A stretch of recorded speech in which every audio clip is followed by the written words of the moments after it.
Olá, olá, boa noite a todos, todas e todes que acompanham mais um Fala Fades. Eu sou Kátia Passos, sou membro do Conselho Deliberativo do Fórum Nacional pela Democratização da Comunicação, sou também jornalista da bancada do PT na Assembleia Legislativa e uma das articuladoras da Inédita Brasil. Como mídia livrista, eu sou uma das fundadoras também da rede Jornalistas Livres.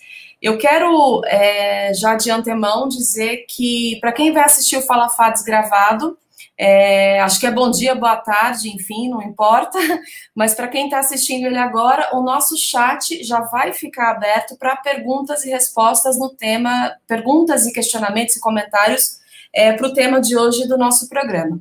Hoje o Fala Fades traz o seguinte tema: construindo uma nova economia sustentável, criativa e solidária. Para isso, a gente está com um time super, super bacana de mulheres aqui, totais, aqui nessa tela, que eu vou chamar já já. Mas antes disso, falando um pouquinho do GGN, né, da GGN, eu quero muito agradecer aqui de antemão o jornalista, colega aí de referência para nós jornalistas, Luiz Nassif, e a sua equipe pela parceria, que é essencial para a FADES, veicular todos os seus debates, enfim, as suas ideias e fomentar a opinião pública, como a gente vai fazer no tema de hoje. Como eu disse, lembrando, o chat já vai estar aberto para que vocês mandem as suas perguntas no tema de hoje, comentários, façam as suas provocações, que vão ser super bem-vindas nesse 28 de julho de 2021, aqui no canal GGN. Então, vamos ao que interessa. Eu quero aqui chamar já, para a gente começar, não é, o nosso bate-papo, a Beatriz F. Weber, que é doutoranda. Beatriz vai aparecer já já aí. Ela é doutoranda em economia e membro da rede Desajuste, Economia Fora da Curva, e depois ela se apresenta melhor, se eu deixei de falar alguma coisa, Beatriz. Vou chamar também aqui para compor essa tela a Luísa Dulce, que é economista, integra os coletivos Movimento Bem Viver de Minas Gerais e Desajuste também, além de participar do coletivo agrário do PT. E a nossa querida amiga também jornalista, Miriam do Ailib, que é escritora, educadora ambiental, especialista em educação para sustentabilidade, mudanças climáticas, alfabetização ecológica, ecodesign e gestão de organizações sociais, além de presidir o Instituto Ecoar para a Cidadania.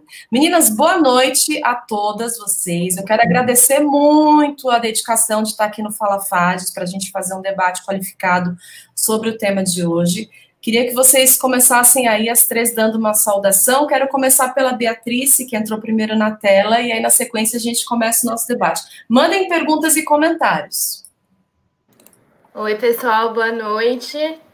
Queria agradecer muito o pessoal da FADES, né? Acho que todos os Fala FADES estão sendo espaços super importantes, são debates, né, urgentes e que tem que ser feitos com todo mundo. Boa noite e estou bem animada para o debate. Luísa? Boa noite, Kátia, Beca, Miriam. É um prazer enorme estar aqui. Queria cumprimentar também por esse espaço, né, tão importante aqui no canal da TV GGN, que é um canal tão importante para a democracia, né, para fazer esses debates econômicos e de toda sorte de debates que a gente tem feito e enfrentado nesses últimos anos. Então, cumprimentar também o Nassif. Estou com muita expectativa positiva aqui para a nossa conversa. Acho que, como a Beca disse, é um debate urgente, né, um tema que... E não à toa estamos aqui 4 mulheres participando, então acho que vai ser muito proveitoso a nossa noite. Boa noite a todas e todos, boa noite às meninas que estão aqui comigo, dividindo essa tela. Minha gratidão à FADES por esse trabalho bonito que tem feito, super importante. Quero deixar um grande abraço ao Luiz Nassif, que eu não sei se ele vai se lembrar, mas foi meu colega de turma, de classe na USP, na ECA, na Escola de Comunicações da USP. Eu não exerço mais o jornalismo, mas atuo muito na área ambiental, e depois vou contar para vocês o que é que tem que ver o meio ambiente com a economia. Muito bom, muito energético. E, para dizer para vocês, meninas queridas, que nós já estamos aqui com o nosso chat literalmente bombando de boa noite para vocês e boas-vindas a todas. Eu daqui a pouquinho vou parar para ler um pouco dos comentários. Eu espero que a turma aqui colabore hoje, provoque bastante a gente, não é? Nesse encontro fervoroso aqui. E vamos ao que interessa, não é? O tema de hoje, como eu disse, é construindo uma nova economia sustentável, criativa e solidária. Sobre isso, estudando as sociedades capitalistas, a gente percebe que o atual modelo de desenvolvimento não ajuda em nada a redução da pobreza ou a redução das desigualdades sociais. Não favorece a criação de postos de trabalho com boa remuneração, na quantidade suficiente para empregar o maior número de pessoas. A gente tem visto isso agora muito mais contundente nesse período em que a gente tem esse presidente que aí está, muito menos respeita os sistemas naturais. Ao contrário, conduz à concentração da riqueza e do poder, resultando em enorme disparidade social entre os que muito acumulam e ditam as regras e aqueles que pouco ou nada têm, sobrevivem de teimosos, como reza a literatura popular, não é? A gente tem visto aí, por exemplo, a sopa de ossos, né? Contundente, por exemplo, ali nos casos de Cuiabá. A alternativa viável ao atual modelo de desenvolvimento, isso é uma pergunta já para vocês já irem pensando, quero ouvir as três lá já, mas a gente tem que pensar nesse lugar para enfrentar as questões decorrentes desse modelo socialmente injusto e excludente.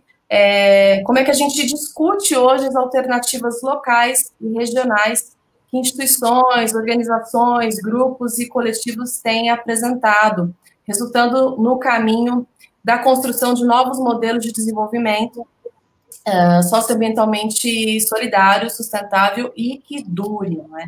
Para esse debate, a gente está contando com vocês. Então, a primeira coisa que eu já quero saber, que vocês podem aí começar a esquentar a nossa conversa, é essa pergunta, que é uma pergunta um pouco fechada, mas também é muito ampla, não é? A alternativa viável ao atual modelo de desenvolvimento, e logo mais eu vou captar aqui as provocações do público que já participa. Peço que vocês já compartilhem essa live, importantíssimo, para quem quiser assistir depois, enfim. Mas aí eu vou começar agora ao contrário, eu vou começar pela Miriam.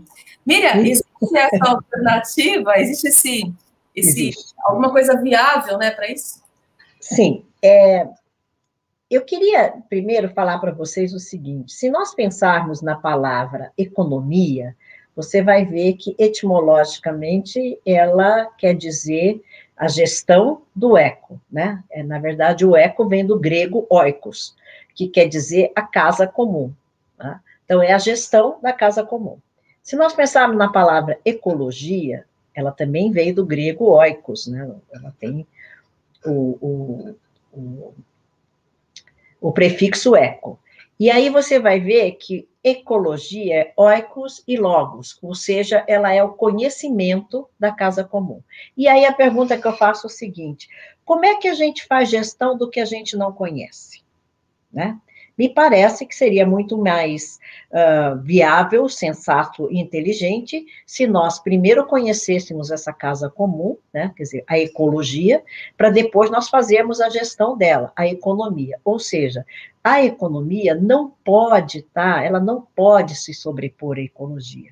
Isso é um dos grandes equívocos que a humanidade cometeu desde a Idade Moderna, vamos dizer assim, né? E que se acentuou muito após a Revolução Industrial e vem se acentuando de uma forma absurda, até nós chegarmos nesse modelo que hoje é quase hegemônico. Ele não é mais um modelo só ocidental, ele é um modelo que está na grande maioria dos países orientais também, não é? Ele está nos países ricos, ele está nos países pobres, e é um paradigma que ele é absolutamente, ele é antagônico ao modelo natural, ele é antagônico ao funcionamento do oikos, né? Porque se nós olharmos como é que o nosso lar comum, a nossa terra funciona, nós vamos perceber que tudo funciona absolutamente interconectado e tudo funciona em rede, né? Se nós olharmos, por exemplo, de uma bactéria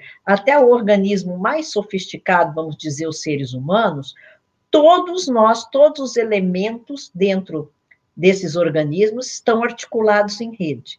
E o mais importante e o mais interessante que nós precisamos, nossa sociedade, precisamos aprender com esses conceitos da natureza, é que quanto mais diverso é um sistema, mais resiliente ele é. E o que nós, nos sistemas sociais, fizemos? Nós criamos uma sociedade em que a economia, o dinheiro, o ganhar dinheiro, manda, é ele que vem sempre em primeiro lugar. Isso é feito de uma forma absolutamente excludente. Cada dia mais nós temos concentração de riqueza, cada dia mais nós temos pessoas fora do sistema, não é? Completamente fora do sistema, que são esses... Basta sair aqui em São Paulo, infelizmente, basta a gente sair na rua para perceber, não é? A que ponto nós chegamos. Então, nós fazemos, e nós excluímos o diferente, nós excluímos a diversidade. Bom, as consequências naturais, né, sobre o sistema natural que esse modelo acarreta, elas são absolutamente visíveis, elas estão aqui a olho nu, né? Basta nós olharmos, por exemplo, no dia de hoje, as temperaturas com 10, 15 graus abaixo de zero na Serra Catarinense, que absolutamente não é o normal, né, normal entre aspas, e olharmos as altíssimas temperaturas no hemisfério norte e as inundações assolando países como a Alemanha, por exemplo, de uma forma muito violenta. Tudo isso é consequência, isso aqui não é uma reunião para nós falarmos de ecologia, mas tem tudo a ver, vou chegar lá. Mas isso tudo são consequências desse modelo econômico absolutamente predatório que nós vivemos. Quer dizer, se nós olharmos um modelo econômico sob o ponto de vista social, ele é excludente, e essa exclusão de milhões e milhões e milhões de pessoas deixadas à margem é absolutamente antinatural. Né? Já se opõe ao modelo natural que sustenta a vida há pelo menos 6 bilhões, pelo menos 4, 5 bilhões de anos no planeta Terra.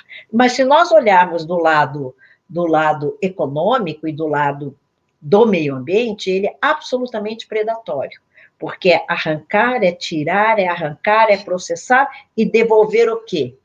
Aquilo que não serve mais, né? O chamado lixo, e que fica aí contaminando tudo. Esse modelo é um modelo que já deu. Ele é um modelo que não se adequa mais à realidade do planeta Terra e à realidade de 7 bilhões e meio de pessoas que vivem nesse mesmo lar. Muito em breve nós chegaremos a 10 bilhões de pessoas. Não é possível você manter um sistema funcionando com tamanha exclusão. Se nós olharmos, por exemplo, para a natureza, para aprender um pouco, para não dizer que esse nosso discurso é apenas ideológico, né? Vamos para a área da ciência. Se você olhar para a natureza, a gente percebe que na natureza, como tudo funciona em rede, como eu já disse, as redes não podem ter pontos muito soltos. É como uma rede de pescador. Se você tiver uma rede de pescador e você tiver pontos bem atados e pontos soltos, o que vai acontecer? Aquela rede não pega peixe nenhum, né? Os peixes escapolem. Nós formamos uma sociedade onde existem bilhões de pessoas que passam fome, né? Passam fome, que não tem onde dormir, não tem o que comer, não tem como se abrigar, não tem como produzir, não tem como fazer nada, só sobrevive de teimoso. E vamos falar aqui do nosso país. Esse sistema todo que foi criado pós-Segunda Guerra, especialmente pós-Segunda Guerra, de industrialização em massa e consumo, consumo, consumo e geração de resíduos de toda espécie, não funciona mais. Isso acabou com o equilíbrio climático, isso está provocando o assoreamento de todos os cursos d'água que nós temos, rios, lagos, lagoas, córregos, etc. Nós estamos poluindo de tal maneira o ar, o mar e a terra, que nós estamos perdendo áreas produtivas, nós causamos o aquecimento global e, por consequência, as mudanças climáticas, nós estamos exaurindo os oceanos. E a pergunta que fica é, como é que nós vamos sobreviver, nós, humanidade, vamos sobreviver com qualidade de vida num planeta que está tão deteriorado. E como é que nós vamos evitar convulsões sociais de extrema gravidade se nós permitirmos que cada vez mais gente seja excluída do processo, né? Então, nós precisamos mudar esse sistema. Esse sistema não dá mais. E, além do que, nós avançamos muito no campo da tecnologia.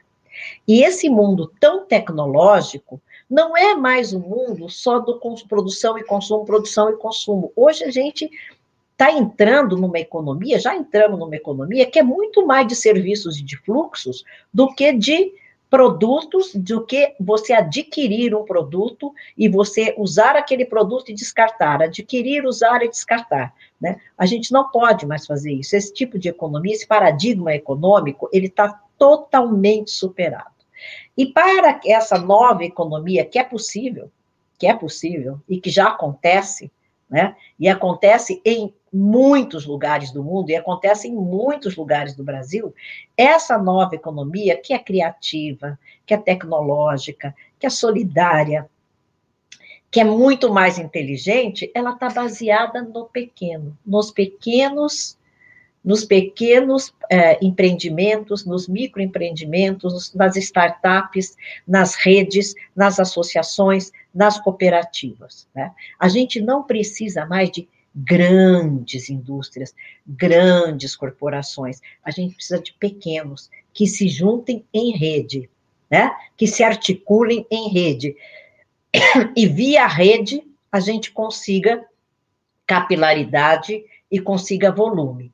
Esse tipo de economia é uma economia que não pode gerar resíduos que sejam altamente contaminantes. Quer dizer, hoje você já tem uma corrente no mundo trabalhando com os princípios da economia circular, né? Que é aquela economia que ela é zero resíduo, porque o resíduo de uma fábrica, o resíduo de uma atividade, ele é matéria-prima de outra, assim como acontece na natureza, onde o resíduo de uma espécie é alimento de outra, né? Não existe lixo na natureza, só a nossa espécie que produz lixo. Então, esse tipo de economia circular, ela precisa ir para além, que ela já vem sendo muito praticada, inclusive por grandes empresas, ela precisa ir para além dessa questão só de sistemas fechados com não geração de resíduos. Ela também não pode gerar resíduos humanos, sabe? Porque na área social, se você olhar com o olhar social,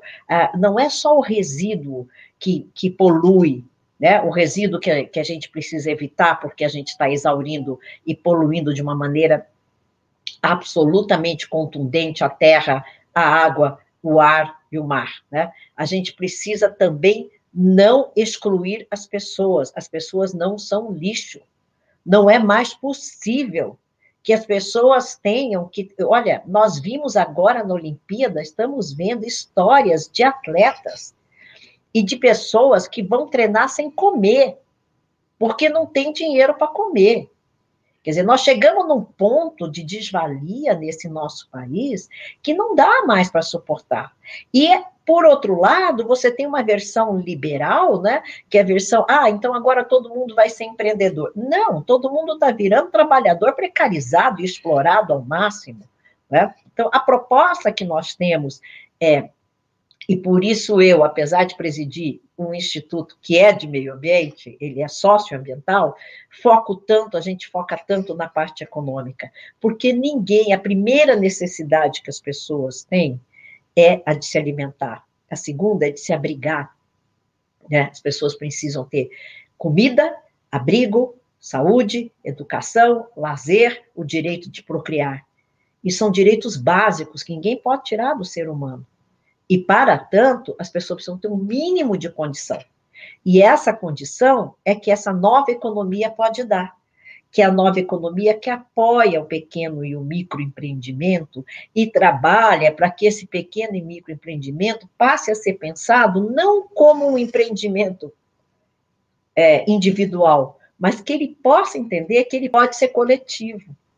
e que ele possa estar ligado aos empreendimentos da economia solidária, por exemplo, que normalmente se organizam em cooperativas, em associações, e que ele possa estar ligado e vinculado às startups tecnológicas, e que ele possa estar ligado e possa estar consumindo e distribuindo a agricultura familiar. Quer dizer, a gente tecer uma grande rede em torno dos pequenos, dos micros e dos pequenos negócios, para que eles sejam sustentáveis, para que eles possam crescer à medida que se entrelaçarem, se enredarem com outros, mas que isso seja feito de uma forma a incluir mais pessoas, cada vez mais, gerar trabalho de qualidade, gerar renda digna e suficiente para os territórios, porque, além do que, os pequenos negócios, eles sempre se desenvolvem no território. Quando uma mulher monta o seu pequeno, né? Eu fui muitos anos presidente do Banco da Mulher, então trabalhei muito com mulheres pequenas empreendedoras.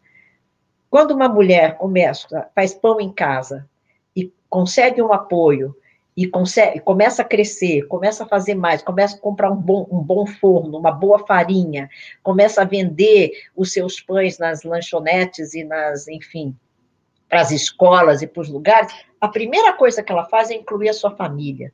Sabe, é o seu marido sair do subemprego para vir ajudar a fazer entrega. É o seu filho que estava na rua, enfim, sem fazer nada, desocupado, vir ajudá-la. Depois ela inclui os vizinhos. Depois, o desenvolvimento se faz no território.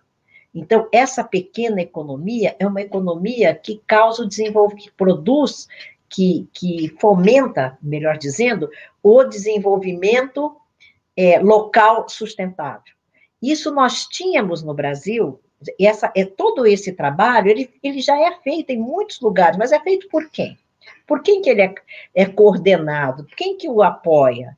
Normalmente são as ONGs, as associações, as cooperativas, um ou outro instituto e fundação, né, com algum recurso, às vezes fundações estrangeiras que colocam algum recurso, mas nos governos progressistas havia um ministério, uma secretaria especial dentro do Ministério do Trabalho e do Emprego, que era a Secretaria Nacional de Economia Solidária, né, que fez um excelente trabalho durante os anos dos governos progressistas de Lula e Dilma. E depois nós tínhamos um ministério da micro e pequena empresa. Hoje a gente não tem mais, isso foi totalmente desmontado. Né? Hoje não tem uma portinha dentro do Ministério do Trabalho, uma portinha do Ministério da Economia, que não quer dizer nada. Todos esses programas foram desmontados. Né? O programa da pesca familiar, da pequena agricultura, o programa das compras públicas, né? Que aqui em São Paulo, o prefeito Haddad instituiu, e que foi uma vitória extraordinária, porque a prefeitura é obrigada a comprar 25% do seu consumo na pequena e na microempresa. Né? Tem problemas essa lei? Tem problemas, a gente tem que melhorar, nós estamos batalhando aí para poder melhorar essa legislação, mas todas essas iniciativas, elas precisam ser retomadas, e elas precisam ser muito fortalecidas, né? Porque essa é a maneira que a gente tem no Brasil de se contrapor, no Brasil e no mundo, de se contrapor a uma política das grandes corporações que não gera mais emprego, não vai mais gerar emprego. Nós estamos na economia 4.0, isso é inevitável. A economia 4.0 é totalmente automatizada, ela não gera empregos, sabe? A gente não vai ter mais aquele emprego que é o emprego do porteiro, a gente já não tem mais. A gente não tem mais o emprego do zelador, a gente não tem mais o emprego da secretária, daqui a pouco a gente não tem da limpeza também, e isso tudo está acabando, e onde é que essas pessoas vão trabalhar? Vão ser todos entregadores precarizados? Né? Com horário para cumprir, para morrer. Se não morre hoje, morre daqui um mês, daqui 2, daqui 3. Nesses acidentes, com esses horários que eles têm para entregar. Quer dizer, até quando a gente vai admitir esse tipo de coisa? né? Então, essa luta, esse embate dioturno que pessoas como nós no Instituto Ecoar, né, e outros companheiros nossos em outras instituições fazemos, em defesa desse micro, desse pequeno negócio, dos negócios sustentáveis, não basta, só a nossa força não basta, nós precisamos de políticas públicas. E essas políticas públicas, com esse tipo de governo, a gente não vai ter. É muito pelo contrário. Quer dizer, ontem mesmo eu estava conversando com uma pessoa que enchia a boca para dizer assim, poxa, mas esse governo fez uma estrada para escoar a soja lá no Mato Grosso. Eu falei, para escoar a soja ele pode até fazer os trens que precisam, há tanto tempo, né? Todo mundo clama para escoar a soja, para escoar os produtos do agribusiness, mas não para empregar as pessoas, não para dar um trabalho decente. Ninguém está querendo que as pessoas todas fiquem ricas, milionárias e saiam comprando Ferrari. A gente está pedindo o mínimo, que é voltar a apoiar, olha, e veja, apoiar de uma forma muito mais robusta, porque se nos governos progressistas essas iniciativas foram apoiadas, elas ainda não foram apoiadas o suficiente.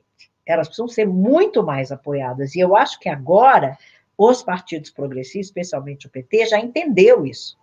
Né? Já entendeu isso e já pretende fazer com que esse trabalho que foi feito seja multiplicado por 5, por 10, por 1000. Porque é só assim que nós vamos tirar o Brasil dessa situação que ele vive hoje. Porque a continuar dessa maneira, não tem saída, né? Não tem saída para esses milhões, veja, são quase 34 milhões de pessoas hoje em idade produtiva no Brasil, 34 milhões, que estão ou desempregados, ou desalentados, nem procuram mais, ou em trabalhos precarizados. É um exército de gente, é muita gente. A indústria não absorve, os serviços, tais como eles são, não absorvem, e o que vai ser? Nós precisamos, sim, de milhares de pequenos empreendimentos conectados em rede, com princípios da economia solidária, com princípios da economia circular, com criatividade, com tecnologia, para poder crescer, inserir mais pessoas e promover o desenvolvimento que todos nós queremos tanto. É sempre uma aula, né, gente? A gente ouvir a Miriam é realmente acalentador e, assim, dá uma esperança, não é? Porque quando você responde uma pergunta dessa, Miriam, pra gente, com pelo menos aí, eu vi pelo menos, encheu minha mão pelo menos de 5 boas alternativas para responder positivamente sobre o futuro dessa questão. Eu sou uma otimista. Eu acho que nós já avançamos muito, porque às vezes a gente olha, quer dizer, não no Brasil, né? No Brasil, nos últimos 3, 4 anos, o retrocesso é tão grande que a gente perde um pouco a esperança, né? Mas no mundo como um todo, já se avançou muito. Se nós pensarmos, por exemplo, como olha, veja, quando eu comecei com o Banco da Mulher era uma iniciativa mundial, né? Mas quando ele começou aqui no Brasil, foi na década de 90, no começo da década de 1990, as mulheres todas recorriam ao Banco da Mulher, porque nos bancos tradicionais ainda não se conseguia empréstimo sem o aval do marido ou do pai. Eu estou falando da década de 1990, sabe? Então, nós evoluímos muito nesse sentido, mas ainda é muito pouco, ainda falta muito mais. E hoje, com as redes sociais, com o advento cada vez mais forte da internet e da tecnologia, a gente tem que saber usar isso a nosso favor. Né? Nós não, hoje, por exemplo, os marketplaces, eu acho os marketplaces maravilhosos, eu acho os marketplaces, eu sou super novidadeira, eu acho isso sensacional. Agora, por que o marketplace tem que ser a Amazon? Por que o marketplace tem que ser do Magazine Luiza? Né? Por que o marketplace não pode ser dos pequenos e micro e médios trabalhando junto? Então, por exemplo, agora o Ecoar está com um projeto de lojas colaborativas, né? em conjunto com o Sebrae, o projeto do Sebrae, que nós estamos participando, já agradeço aqui ao Sebrae a oportunidade, e aquela companhia Cyrela, construtora Cyrela, que tem shopping centers. Serão 4, já temos um shopping center, né, comercial, Tietê Plaza, Shopping Center, loja colaborativa, tudo junto e misturado. São 14 pequenas produtoras trabalhando lá. Vão ter mais 3 em 3 shoppings, e a ideia é expandir para todo o Brasil. E nós estamos montando um marketplace para elas. Sabe, por que elas têm que entrar no marketplace do Magalu, ou do Amazon, ou do AliExpress, ou sei lá eu qual, né, ou das americanas, etc. Não, a gente tem que ter um marketplace nosso, dos pequenos empreendimentos. Né? Assim como o MST agora está montando uma cooperativa de crédito, um banco. Sabe? É isso que a gente tem que fazer. Por que o serviço de delivery tem que ser tudo Uber, Rappi, e sei lá eu mais do quê? Por quê? Por que a moçada não pode se organizar com apoio, né? Com apoio, com tecnologia, e se organizar e poder ter o seu serviço de delivery com as regras do trabalho decente, né? Essa é uma pergunta que não quer calar, né? Por que, por exemplo, a gente não pode ter cooperativas de crédito? Por que vocês, que são meninas que certamente têm poupanças, investimentos, etc., não tem que investir, dar dinheiro para o Itaú, para o Bradesco, para o Santander, para esse tipo de banco? Por quê? Por que a gente não investe em cooperativas de crédito ou em bancos populares, não é? Então, a gente precisa mudar essa concepção. Por que as pessoas são obrigadas a só assistir e ouvir o que vem? Por exemplo, esses canais de internet estão democratizando muito as informações. Exatamente. Né? A gente está conseguindo fazer isso. Então, eu acho que tem um futuro muito legal. Acho que está mais para nós do que para eles, viu?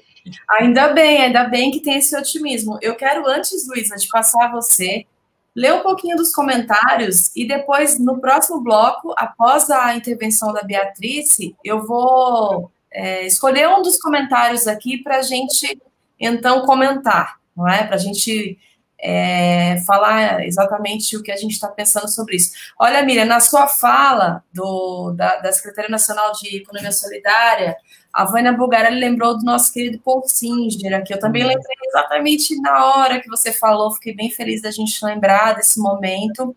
O Fábio Bonavita, querido Fábio, ele fez uma referência bem legal, toda feminina aqui, à economia, à terra, à mudança, à economia solidária. Tudo já bem feminino. É isso, tudo feminino. Exatamente.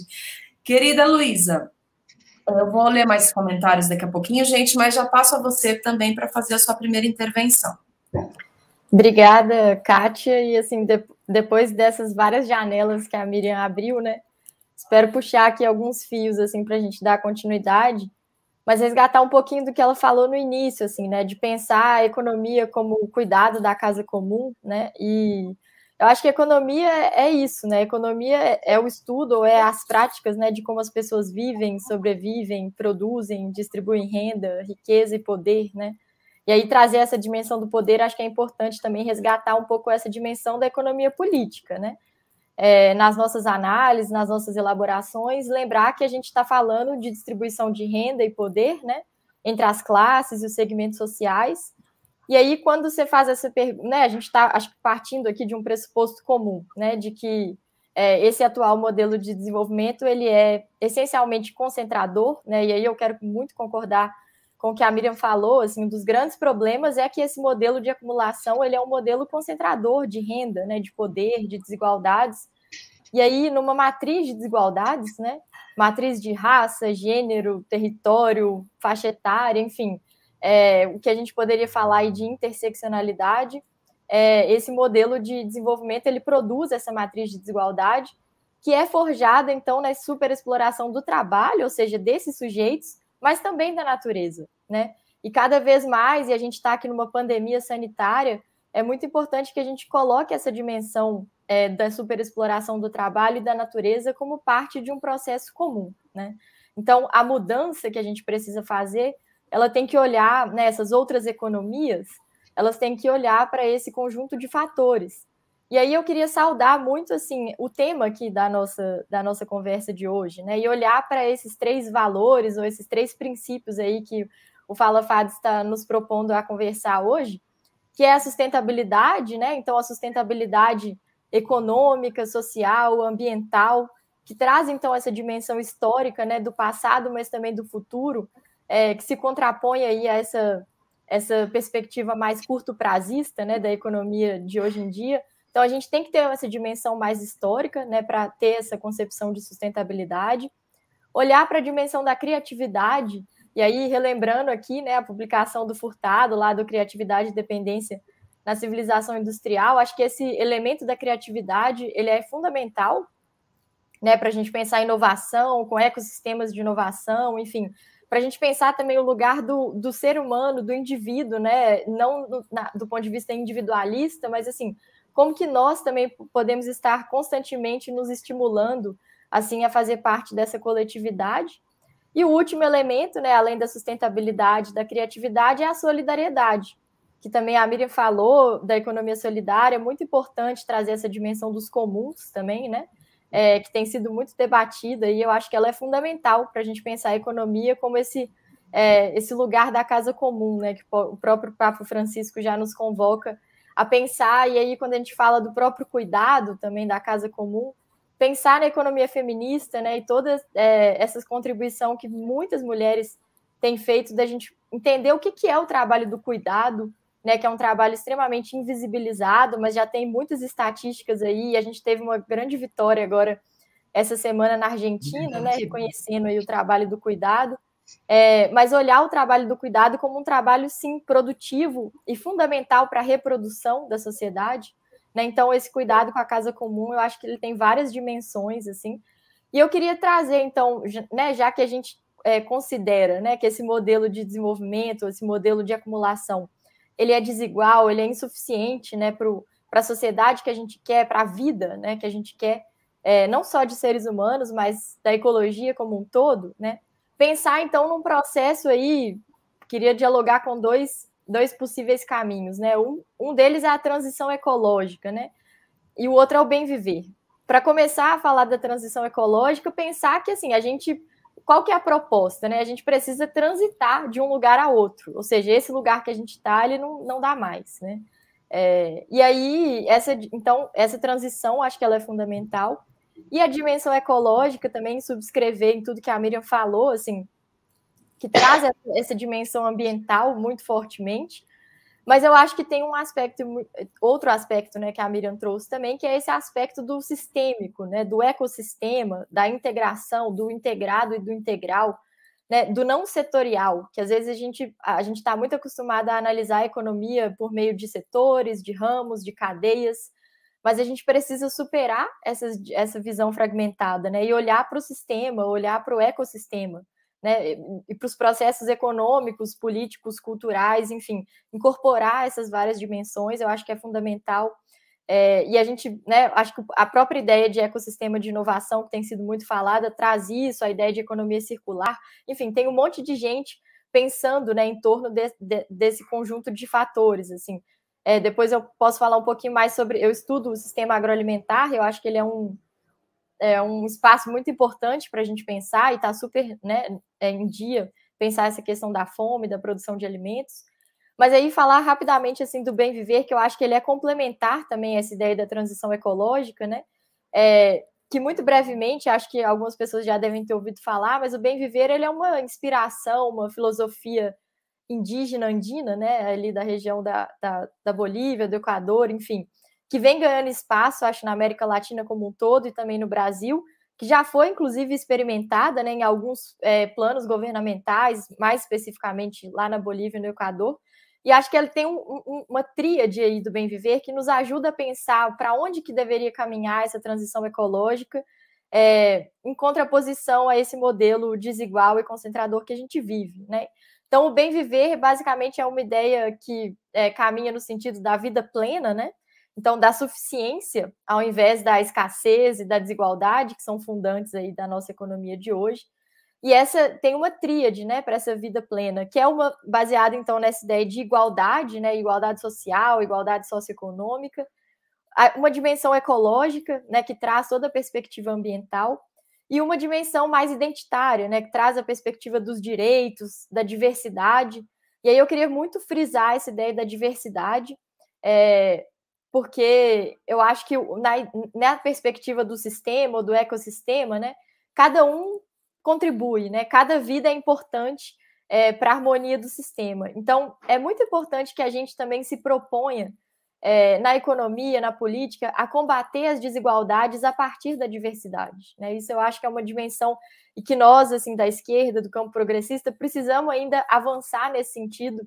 Por isso, tão bom que a gente tem uma mesa aqui com 4 mulheres, né? E a diversidade de gênero, a diversidade de raça, a diversidade de toda a diversidade, né, que a gente puder incorporar, ela é importante porque ela enriquece os processos, né? Acho que isso é muito importante, assim. E essa ideia de vida plena, eu acho que ela questiona, por exemplo, uma coisa que o Papa Francisco fala, né, da cultura do descarte. Ele fala isso lá na encíclica Laudato Si, muito importante, a cultura do descarte e do consumismo desenfreado, né? Que é o que a gente que é fundante aqui da nossa sociedade, que eu acho que a gente precisa superar. Eu falei na suficiência mais cedo, né?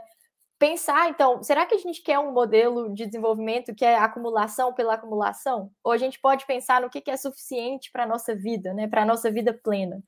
Então, assim, queria colocar um pouco dessas questões e, concordando mais uma vez com a Miriam, dizer que a boa notícia, né, diante de tudo isso de ruim que a gente está vivendo, acho que gostaria de falar mais daqui para frente também um pouquinho sobre a questão da fome, né, se aparecer nas perguntas, que eu acho que é fundamental. Hoje é o Dia do Agricultor e a gente viu um episódio muito triste aí da comunicação, né, da Presidência da República comunicando o que entende que é um agricultor com uma arma na mão, enfim, nada a ver, né, com tudo que a gente vem construindo, mas a notícia boa, assim, que eu queria dar aqui, Kátia, é que, de fato, a gente tem muitas e muitas experiências e práticas e propostas sendo já implementadas e em discussão no Brasil e no mundo, né? Eu acompanho mais essa discussão alimentar e agrária, agrícola, etc., então no campo da agroecologia, mas em muitos outros, né, da economia solidária. E não acho que é uma questão só de ser pequeno e grande, né? Eu acho que a gente tem que pensar outros elementos também, por exemplo, a questão da soberania, né? Soberania alimentar, hídrica, mas soberania popular, soberania nacional. Então, que tipo de economia que a gente quer? A gente quer inserir o pequeno numa grande cadeia global, né, que é controlada por atores aí dos países do norte, etc. Ou a gente quer fomentar circuitos curtos, né? A gente quer fomentar a distribuição da renda. E existem muitas iniciativas nesse sentido. Eu acho que olhar para o que os movimentos populares têm produzido, né, construído, e é uma saída que a gente precisa fortalecer, precisa visibilizar. Eu espero muito, né, que ano que vem é um ano de eleição, que é um ano propício para a gente fazer esse debate. Espero que o campo progressista consiga apresentar, né, nos seus projetos coisas que caminhem nesse sentido, né, da desconcentração, mas também da valorização da diversidade, né, da vida plena, pensar a economia, então, nesse sentido, né? Nós queremos produzir, distribuir riqueza, distribuir poder, mas para qual finalidade, né? Eu acho que essa é um pouco os desafios, assim, para a economia hoje que eu vejo. E acho que por hora é isso. Muito, muito, muito bom te ouvir, especialmente sobre essa questão do bem viver, e fique tranquila que a gente vai voltar na questão do sistema agroalimentar e da questão da segurança alimentar, que tem tudo a ver com o que a gente começou a falar no início aqui da live, em relação, por exemplo, ao fato das pessoas pobres estarem atrás de ossos nos açougues, aí, né, para fazer essa terrível sopa, que é o simbolismo da fome, de tudo que a gente tem de desigualdade no nosso país. E veja, Luísa, uma coisa importantíssima que você falou do ponto de vista identitário, é que as pessoas que estão na fila são, em sua maioria, pessoas pretas. Então, é muito bom que a gente diga isso. Antes de passar, Beatriz, a você, eu quero ler um comentário aqui de Ivy Vians. A economia hegemônica exaure os recursos naturais e as pessoas. Ao mesmo tempo em que existem iniciativas solidárias e coletivas, vemos bilionários querendo colonizar a Lua e Marte. basta. Tem um outro comentário também que eu vi aqui, bem interessante, que faz toda a conexão com as duas primeiras falas, Edna Della Nina. Um governo genocida irradia a violência e a exclusão para toda a sociedade. Destruição e fome. Brasil servindo a mineradoras e madeireiros. Beatriz, queremos muito te ouvir agora. Muito bem-vinda novamente, querida. A palavra está com você. Oi, queria primeiro agradecer muito pelas duas falas das duas companheiras, foram falas ótimas, acho que realmente introduziram um monte de conteúdos interessantes e muito importantes para esse debate. Queria começar a minha fala colocando que acho que é muito feliz a escolha do título desse evento, pensando que a saída sustentável, eu acho que isso foi colocado bastante nas falas anteriores, é necessariamente solidária e criativa, né? A crise ambiental que a gente vive hoje, a crise climática, ela é uma crise essencialmente humana e não vai haver tecnologia de fotorreflexão e enterramento de carbono que vá resolver a crise. Não falando que a gente não vai precisar fazer essas coisas, porque eu, apesar do otimismo que as últimas falas colocaram e que, de fato, acho que a gente tem que ter para enfrentar o dia a dia, eu sou bastante pessimista em relação à realidade climática do nosso planeta. Vamos precisar fazer todas essas coisas, mas a gente vai precisar de saídas humanas, de tecnologia humana para reorganizar e repensar a nossa forma de existência, a nossa forma de produzir, de conviver como pessoas, né? E acho que nesse sentido é interessante uma discussão que foi feita bastante no começo da pandemia, que a gente vive um período de crises convergentes, né? A gente vive uma crise sanitária, uma crise econômica, uma crise ambiental, que quando a gente tenta olhar como crises diferentes, fica muito, muito difícil, primeiro, entender a origem e, principalmente, entender como a gente sai dela, porque elas são extremamente interligadas, né? A gente... É tudo produto da nossa forma de organização e da nossa forma de produção. Então, a gente precisa pensar uma saída para essas crises que seja também uma saída interligada, uma saída coletiva e que esteja no ponto de valorizar as pessoas, né? Porque quando a gente fala do número, quando a gente pensa, né, no número de desemprego que a gente tem no Brasil hoje, na fome, né, mais de 50% da população em situação de insegurança alimentar, e a gente fala de inundações terríveis em todos os lugares, e secas, e todos os problemas ambientais, a gente pensa, nossa, como a gente vai resolver, né, os problemas que estão aparecendo por todos os lados, mas, na verdade, a gente precisa de uma solução, e acho que é muito do que a gente... falou, né, as últimas falas trouxeram, assim, né? E acho que é muito interessante a gente pensar nisso, que se a gente muitas vezes entende a economia como área de pensamento, né, como um grande vilão do último século e dos últimos séculos, talvez, eu acho que é muito importante que a gente entenda que a gente precisa de uma nova forma de pensar a própria área da economia, né? O próprio saber econômico, a própria forma de organização dessa ciência, assim. E acho que a gente tem tido experiências muito interessantes no mundo e no Brasil, enfim.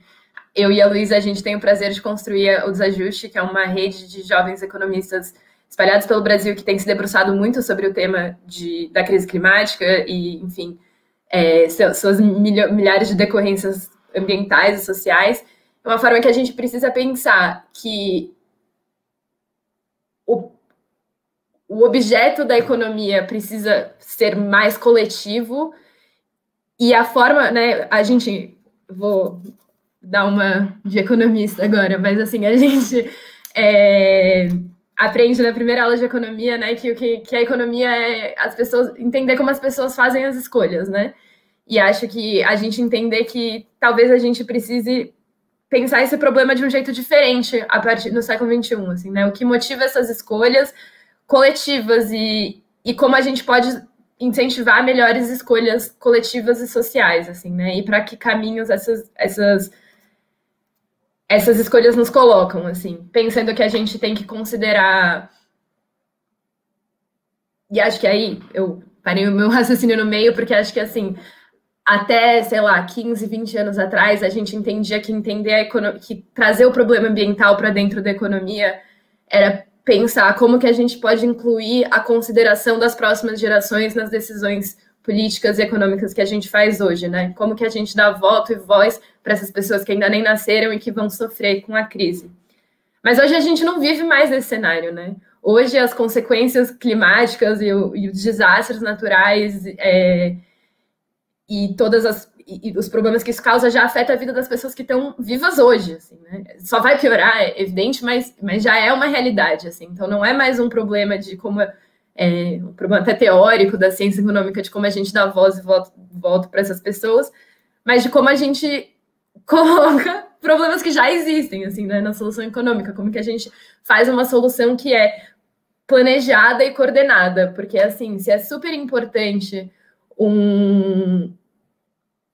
a valorização das pequenas produções e das redes de consumo e de produção locais, a gente tem uma crise que é estrutural, né, da nossa sociedade. A gente vai precisar de desenhos de políticas públicas que garantam saídas coordenadas e planejadas, assim, né?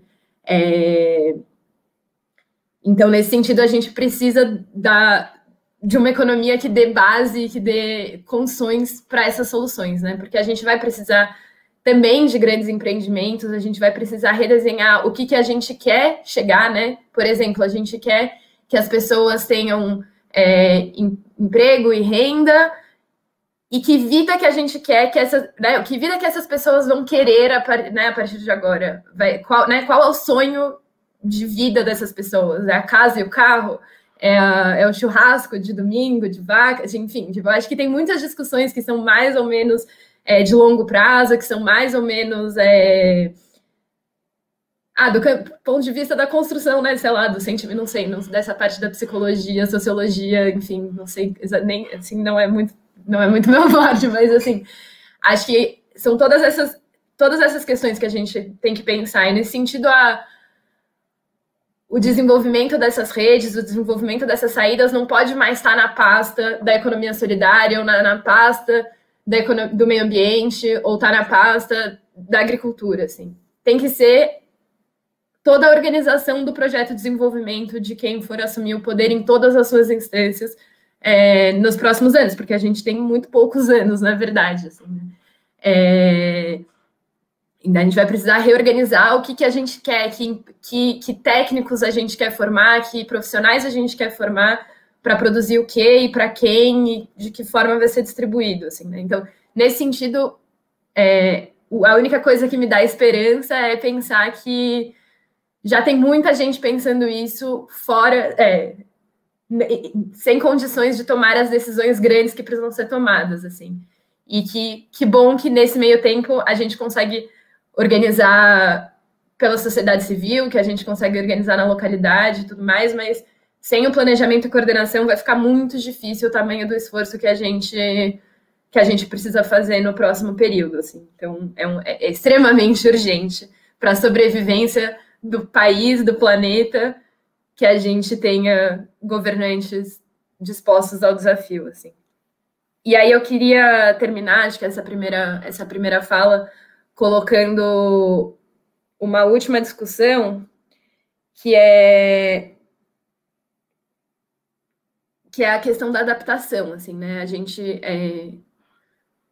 falou muito a gente precisa de uma economia que não polua e que não destrua, e que reveja, né, as nossas metas de consumo e tudo mais, mas a gente, se parasse de emitir hoje, já ia ter um problema de moradia, de produção de alimento, de garantia de água para um monte de gente, né?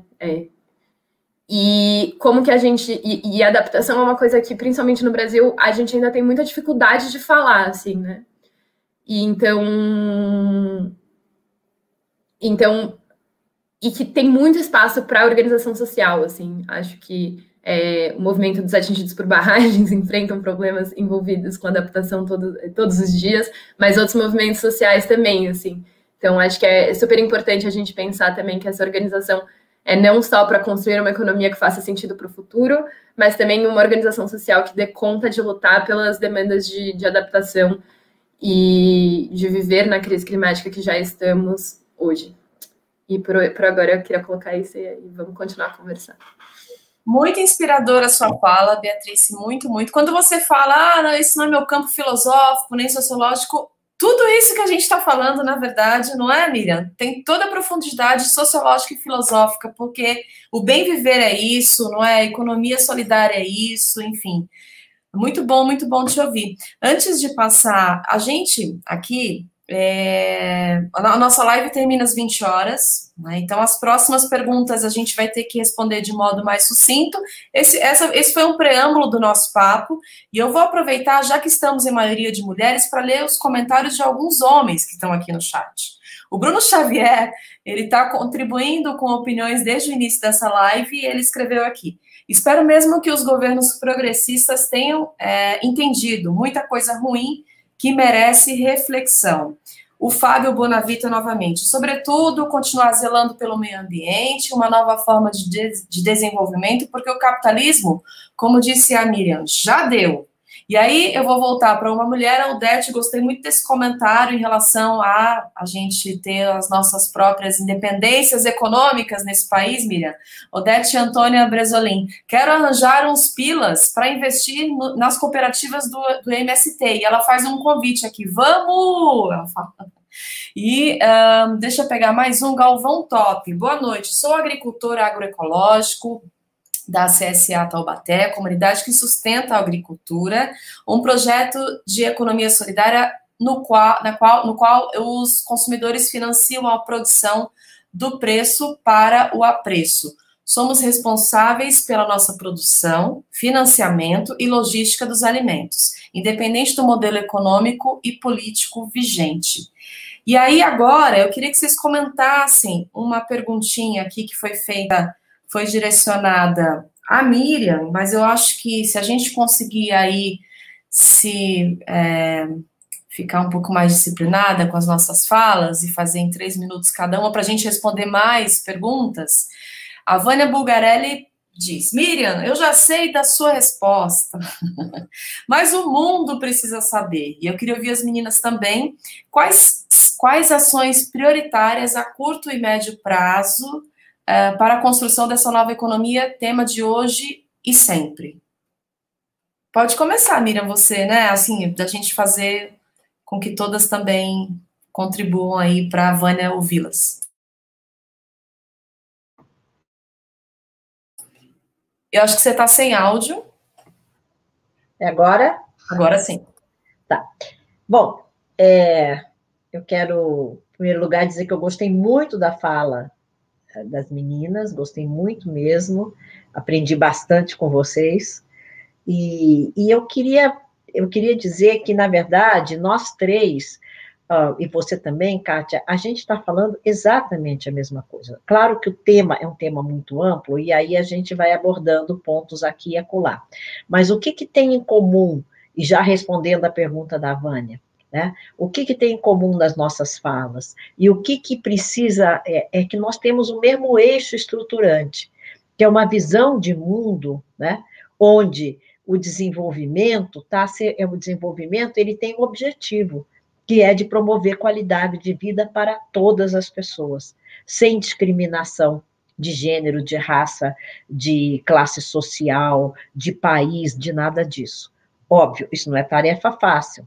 Agora, um dos pontos que mais a gente precisa prestar atenção no Brasil, nesse exato momento, é a questão política.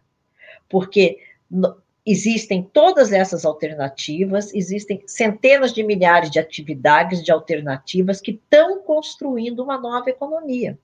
Só que essas alternativas, como eu falei no começo, elas ainda são pontuais, elas ainda não têm capilaridade e elas ainda não se generalizaram. Ao mesmo tempo em que esse novo paradigma está sendo construído por pessoas como nós, e como aquele agricultor que falou dessa experiência sensacional, né, aqui nos comentários, me esqueci o nome dele, desculpa, são centenas de milhares de iniciativas como essa, porém, elas precisam ganhar corpo, porque ao mesmo tempo que elas acontecem, você vai aqui na periferia de São Paulo, ao Galvão, você vai aqui na periferia de São Paulo e você não vê, muitas vezes, nada disso.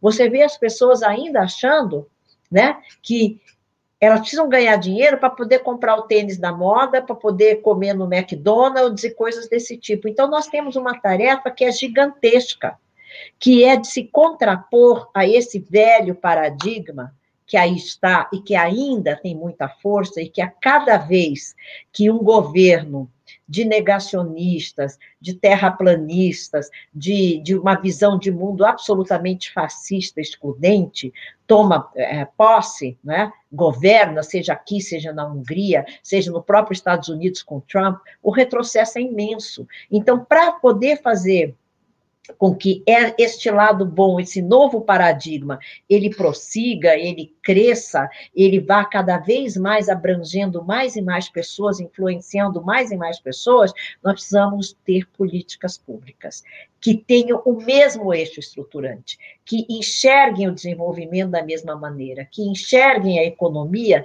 como um meio de promover qualidade de vida, bem-estar da população. Né? Então, isso a gente só consegue por meio da política eleitoral, não tem outro jeito. Nós podemos nos organizar e devemos cada vez nos fortalecermos mais, e aí já estou falando de uma medida que eu acho que é um caminho muito bom para a gente evoluir, não permitir tanto retrocesso, que é nos organizarmos nos territórios, nos bairros, nas cidades onde o prefeito é mais progressista, no estado em que o governador é mais progressista, não é? Para que essas iniciativas tomem corpo, né? Para que elas se fortaleçam e para que elas tenham resultados para mostrar. E quando a gente tem resultado para mostrar, a gente convence as pessoas. Né? Não adianta eu chegar para uma pessoa que trabalha para a feirinha da madrugada e é altamente explorada e dizer para ela que ela não pode mais fazer aquilo se eu não der outra alternativa a ela. Né? Não adianta eu dizer para os meninos que estão no Uber que eles não podem estar no Uber porque eles estão sendo explorados. Ou chegar para uma pessoa e dizer assim, não, você é uma bobagem ter carro polui isso, aquilo. Por quê? Eu tenho. Por que aquela pessoa não vai poder ter? Então, nós precisamos mudar a política, nós precisamos mudar os governos, nós precisamos fazer com que cada vez mais as políticas tenham como fio condutor essa visão de mundo mais humana, mais solidária, mais ecológica, né? Mais ecológica, para que a gente possa mudar esse velho paradigma, fazer com que esse novo modelo de desenvolvimento ele vá cada vez mais tomando corpo. Muito bem, Luísa, 3 minutos, depois Beatriz, já na sequência. Beleza. Bom, queria dar continuidade a uma coisa que a Beatriz falou, que acho que é muito importante, que é assim, a ciência econômica, né? E aí, se a gente pensar, eu falei mais cedo da questão da diversidade, acho que da mesma forma que a gente não deve, né, apoiar monoculturas agrícolas, né, porque a gente sabe como elas são predatórias para o meio ambiente e tal, a gente também não deve caminhar no sentido da monocultura de pensamento, né? Então, quando a Beatriz fala sobre o que é a economia, né, e os paradigmas, etc., eu acho que a gente tem que também repensar um pouco a ciência econômica, né? Sobre o que nós estamos pensando na economia, né? E quem são essas figuras que estão pensando e trazendo essas preocupações. E aí tem uma coisa que a gente tem um conceito na economia, que são as externalidades, né? Que são, na verdade, impactos, em geral, negativos, podem ser positivos também, mas que são causados e não contabilizados. Então, se a gente analisar, por exemplo, esse modelo de monocultura agrícola, ele causa uma série de externalidades, né? Desde o trabalhador que não recebe um salário adequado, o meio ambiente que está sendo destruído, né? E também eu queria colocar aqui uma dimensão da saúde, né? Quando a gente faz a discussão dos agrotóxicos, mas também não só dos agrotóxicos, da própria dieta que a gente tem hoje, né? Que é uma dieta que causa muitos problemas crônicos, né? De doenças crônicas, inclusive ressaltando que agora, na pandemia, várias comorbidades, né? Que as pessoas têm a ver com a alimentação. Então, obesidade infantil, inclusive, é uma coisa importante. Ou seja, esse conjunto de doenças, eles impactam o SUS, né? Impactam coletivamente, não é só a sua escolha do que você vai comer. Eu acho que pensar nas externalidades, né, do que esse modelo econômico que a gente tem causa também de impacto negativo e que às vezes não é contabilizado mesmo financeiramente. Então, para pensar uma outra economia, aí, que a pergunta, assim, eu queria defender um pouco esse caminho da alimentação como uma trincheira política muito importante, que abre portas para a gente fazer outros debates, né? Quando você pergunta, né, coloca assim, quem produziu esse alimento, como que é dividida a terra, né? Para onde está indo o dinheiro, enfim. As pessoas gastam aí muitas horas da semana assistindo o MasterChef, ou seja, elas estão preocupadas com a questão da alimentação, o preço dos alimentos está impactando a inflação. Eu acho que esse é um caminho promissor, sabe, para a gente fazer o debate num país que está, né, difícil hoje você fazer uma discussão política assim com pessoa que às vezes você não conhece ou está em outro campo. Então, eu defendo muito isso no sentido da gente politizar esse tema da alimentação, puxar outros fios, né, que tem a ver com isso. Para finalizar, colocar um pouco a questão da mudança climática também, que a Beatriz trouxe, né? 72% das nossas emissões de gases de efeito estufa estão no uso da terra e agropecuária, né? Como eu disse mais cedo. Isso é uma questão que precisa ser colocada e que as pessoas estão atentas. Então, um pouco, acho que esse pode ser um dos caminhos promissores para a gente construir aí uma outra economia. Muito bem, agora é você, Beatriz. Antes, eu queria ler, aproveitar, Beatriz, e ler esse comentário do Harrison, que eu já tinha visto da outra vez, mas acho bem importante. O mais engraçado e triste é que, do jeito que a humanidade está, e o futuro, a nossa frente hoje é que vai haver ecologistas de todos os espectros, porque vai ser o grande problema, será uma questão de sobrevivência.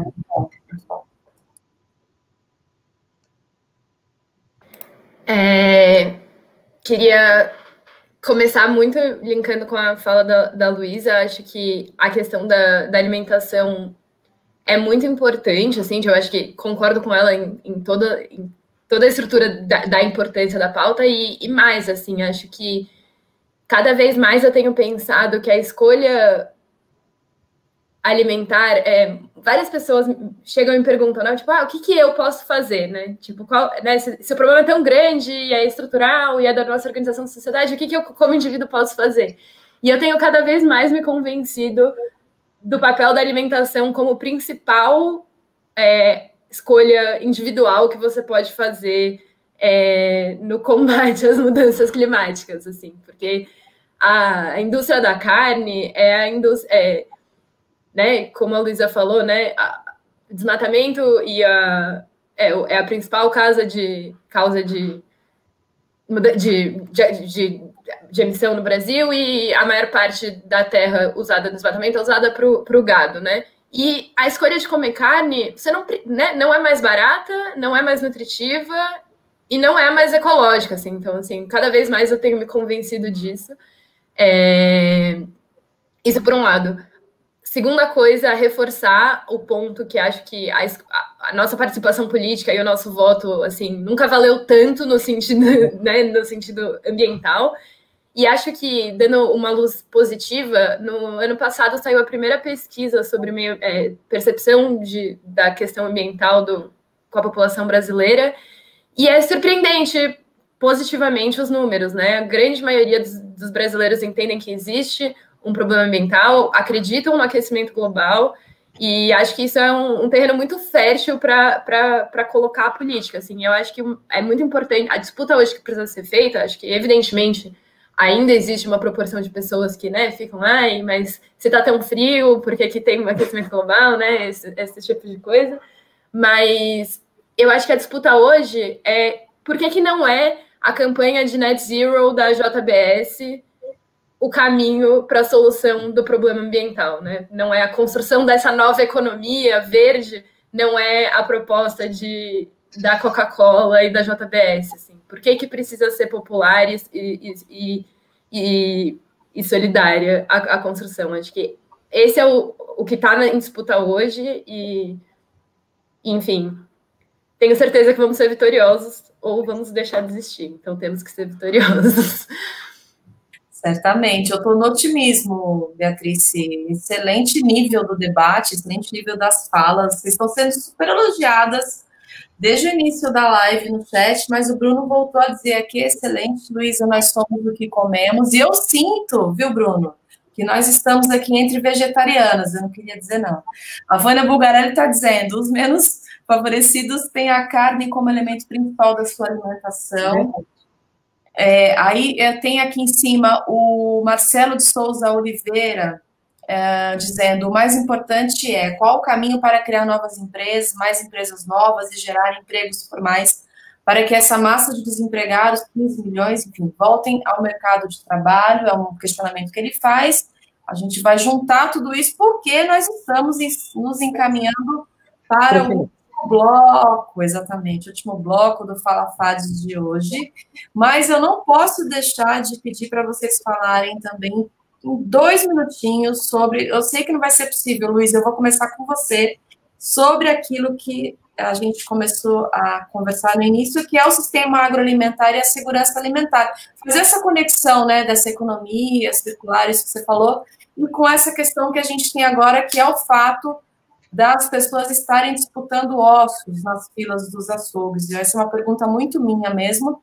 Queria que vocês comentassem rapidinho, 2 minutinhos, da forma que for possível, e depois a gente já vai para o final, infelizmente. Quem começa? Eu ou a Luísa? Pode ser Luísa, por favor. Não, Kátia, assim, bem rápido, nesse episódio aí dos ossos, né, eu acho que o que faz a gente pensar nós estamos voltando né, a gente já voltou ao mapa da fome, assim, não existe mais o mapa da fome, mas a fome voltou a bater na porta das pessoas no Brasil, e a gente vê manchetes falando que o agronegócio produziu recordes da safra agrícola. Então, eu acho que o que significa essa contradição, sabe? 90% da nossa safra agrícola é milho e soja, ou soja e milho, né? E tem a indústria da carne, como a Beca colocou. Então, nós estamos produzindo comida, ou a gente está produzindo commodity que vai virar outra coisa, né? Que não está trazendo riqueza. Assim, se eu olhar para o município de Sorriso, lá no Mato Grosso, né? Que é a capital nacional da soja, inclusive é um nome que foi até aprovado por lei e tal. É um município extremamente pobre e desigual, sabe? Que tipo de riqueza que está ficando para o município ali, né? Para os trabalhadores que estão tendo que sair das lavouras, enfim, a juventude que está tendo que ir para a cidade.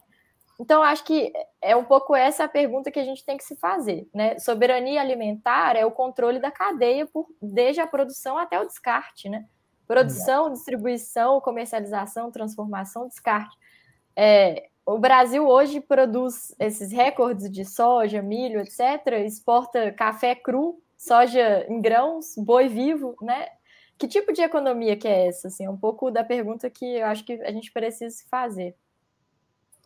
Miriam.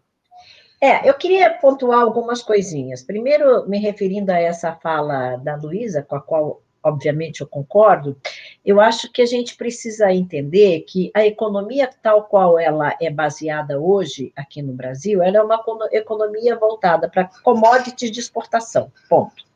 Antigamente, havia, em outros governos passados, lá na década de 70, mesmo nos governos militares, havia uma certa reserva que era guardada para o consumo interno de produção. Hoje não existe mais isso. Era chamado de estoque garantidor.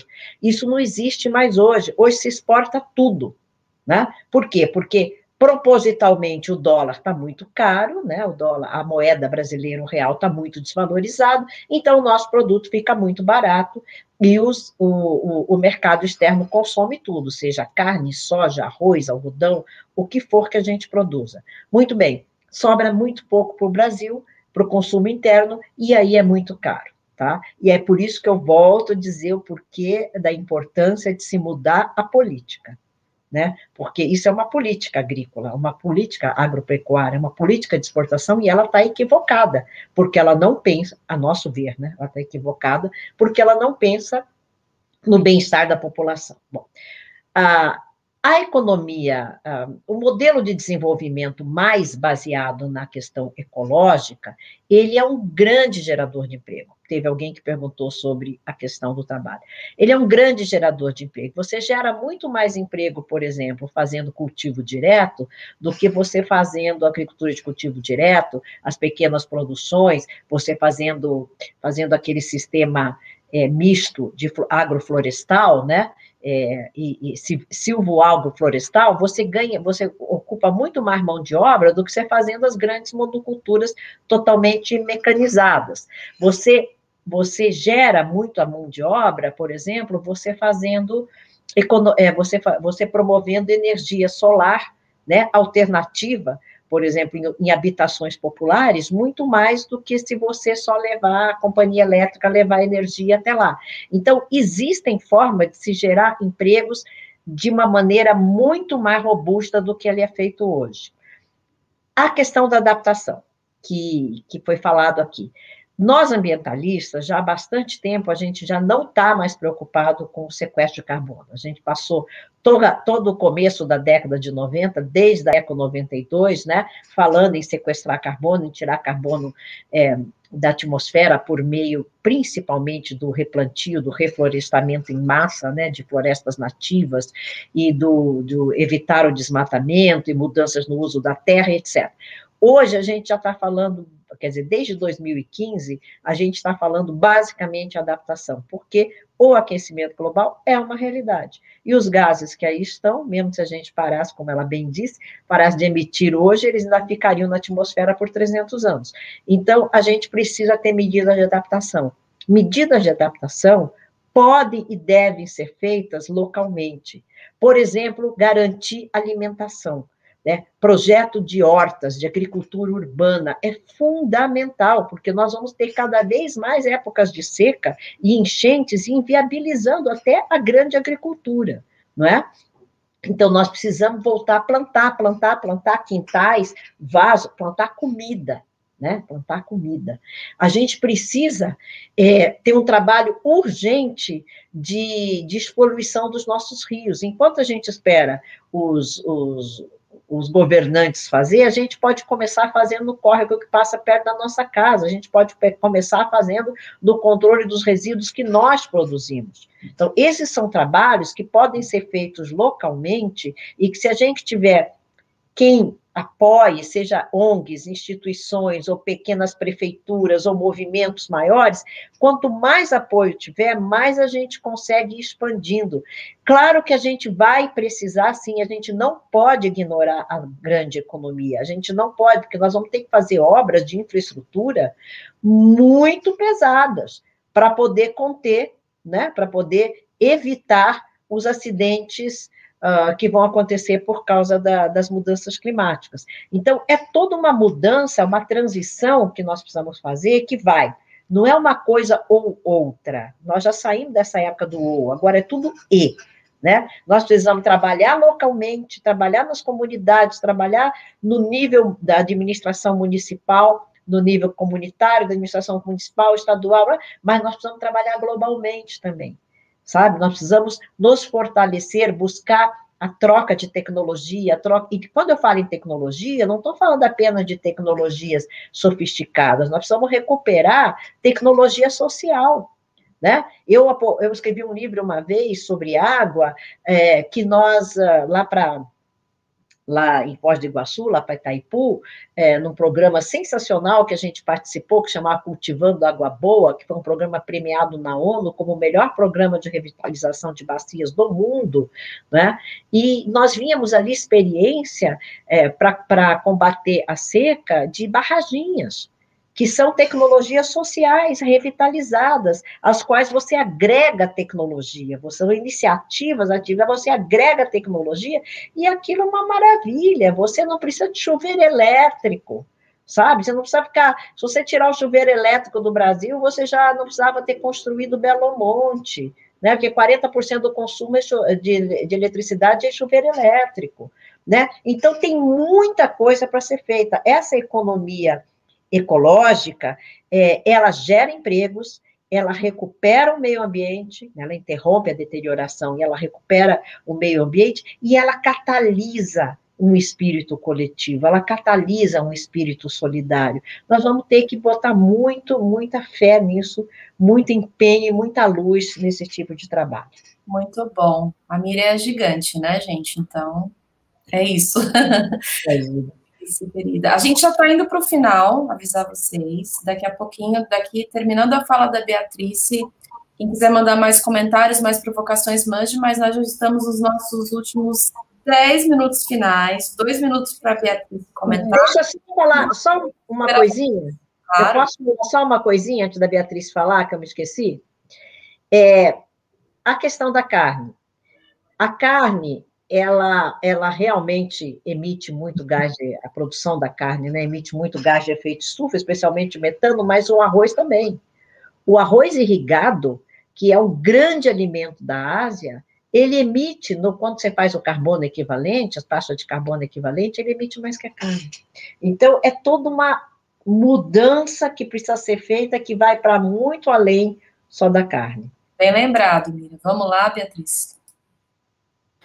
Eu queria comentar, acho que a Luísa trouxe bastante disso nas falas dela, mas acho que a questão da alimentação e da fome, o quanto mais a gente consegue estar valorizando, e acho que isso é a saída para organização local, para geração de emprego, geração de renda, diminuição das distâncias que os alimentos percorrem, a valorização da alimentação do que pode ser produzido no próximo, né? A diversificação, acho que a Luísa não é a primeira vez que eu escuto ela falar disso, e estou cada vez mais convencida também da diversificação do número de produtos, né, que a gente consome, que a gente se alimenta, assim. Acho que isso são batalhas muito importantes de serem compradas, né? Acho que a gente vê aqui no estado de São Paulo, no município de São Paulo, políticas de valorização da agricultura familiar, né, com as merendas escolares e tudo mais. Acho que esse tipo de motivação, esse tipo de política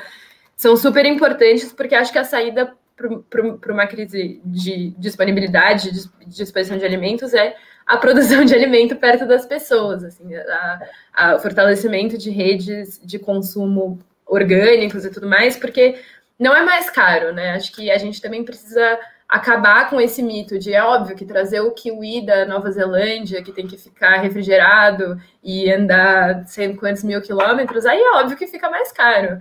Mas a banana, o alface, o arroz, feijão, são coisas que são locais, assim. Eu acho que é muito importante a gente entender isso, assim, que a diversificação barateia, emprega mais gente, diminui a tal da pegada, tanto de água quanto de emissão, e, enfim, é mais saudável e é melhor. Então, acho que é muito por aí, esse tipo de políticas locais que são super importantes. E que não precisam ser só políticas, né? Redes de solidariedade também podem se organizar nesse sentido, enfim, é super importante.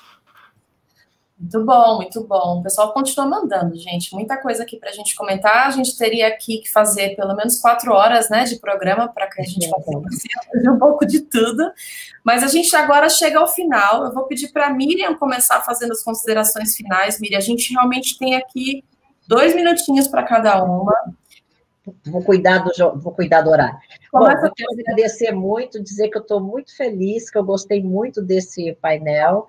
Quero cumprimentar as minhas colegas, apresentadoras, quero cumprimentar você, a Kátia, agradecer ao FADES, a todos aqueles que nos assistiram até agora, e dizer que sim, é possível uma nova economia, um novo mundo é possível, como a gente dizia lá no Fórum Social Mundial, um mundo justo, sustentável e feliz. Nós precisamos voltar a ser felizes, né? Nós estamos muito infelizes. Então, eu acho que tudo isso é possível, depende muito da gente, do nosso poder, da nossa força de mobilização, e agora é o momento. Esse momento que nós estamos vivendo no país exige de nós toda a dedicação, todo o empenho, toda a nossa energia para mudar esse estado de coisas. Muito obrigada, uma boa noite a todos e todas.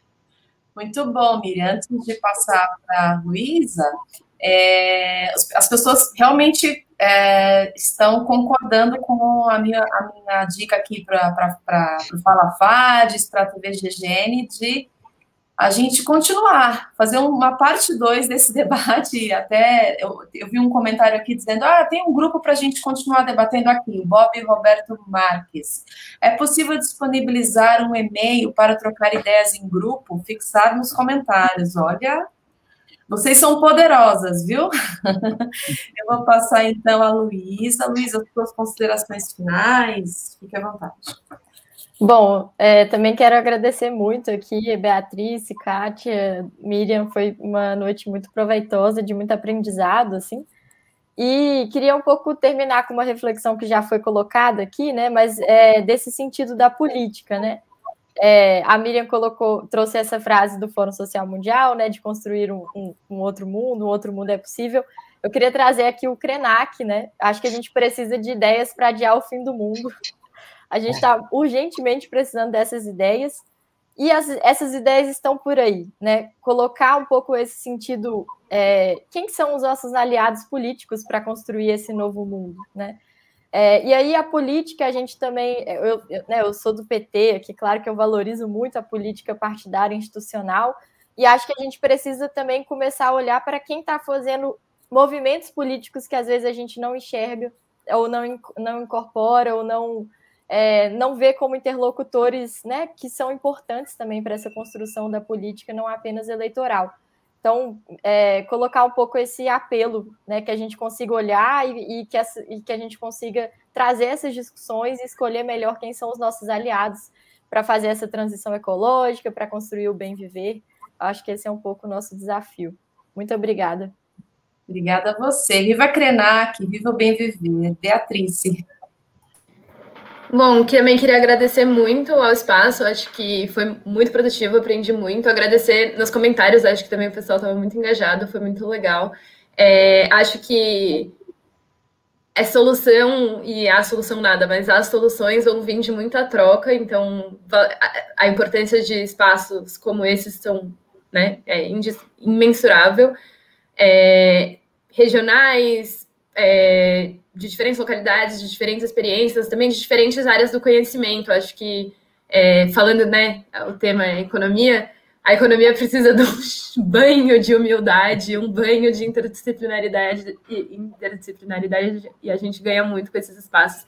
Queria deixar um convite, por fim, além de acompanhar as outras falas FADs, que estão sempre sendo muito boas, mas também de dar uma olhadinha no Desajuste. A gente tem produzido sempre bastante conteúdo no nosso blog, nas nossas redes sociais, e é um prazer, também é super aberto para a gente também continuar várias conversas por lá também.